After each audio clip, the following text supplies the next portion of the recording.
হেসেলে হাহাকার। জেলায় জেলায় এলপিজি সংকট, সমস্যায় আম জনতা। এক লাফে রান্নার গ্যাসের দাম বেড়েছে 60 টাকা। গ্যাস বুকিং করার ব্যবধান বাড়ানো হয়েছে ন্যূনতম 25 দিন। তা সত্ত্বেও নির্দিষ্ট সময়ে গ্যাস সিলিন্ডার পাওয়া নিয়ে বাড়ছে উদ্বেগ। বুধবার সকালে বিভিন্ন গ্যাস পরিবহনকারী সংস্থার অফিসে লম্বা ভিড় লক্ষ্য করা গেল। কবে সিলিন্ডার ডেলিভারি হবে তা নিয়ে নির্দিষ্ট করে কিছু বলতে পারছে না কেউই। যুদ্ধের আজ কলকাতায় বাড়ল অটোর ভাড়া। কলকাতায় সিএনজির যোগান কমছে, আর তার ফলে বাড়ল অটোর গ্যাসের দাম। বাড়তি খরচ সামাল দিতে একাধিক রুটের অটো ভাড়া বাড়ানো হয়েছে। গন্তব্যে পৌঁছতে পকেটে টান মধ্যবিত্তের। গ্রাহকদের অভিযোগ, আগে থেকে কিছু জানানো হয়নি, অথচ হঠাৎ করে গ্যাসের দাম বাড়িয়ে দেওয়া হয়েছে। মঙ্গলবার রাতে গ্যাসের দাম ছিল 57 টাকা 68 পয়সা।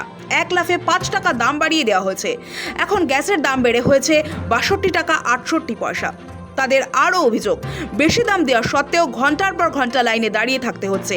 আবার অনেক সময় দীর্ঘক্ষণ লাইনে দাঁড়িয়ে থাকার পরেও গ্যাস পাচ্ছেন না তারা। কেন রাতারাতি লিটার প্রতি 5 টাকা করে দাম বাড়লো অটোর গ্যাসের? পাম্প কর্তৃপক্ষের দাবি, তাদের কিছু করার নেই। আচমকা এক নির্দেশিকা এসেছে, আর সে কারণেই বেশি দামে বিক্রি করা হচ্ছে অটোর গ্যাস। হোটেল রেস্তোরাঁতেও দুশ্চিন্তার কালো মেঘ।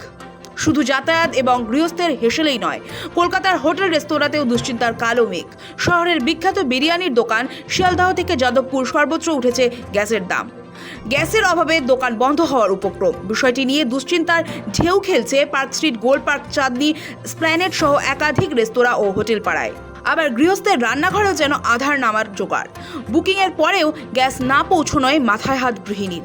সব মিলিয়ে সমস্যায় আম জনতাই।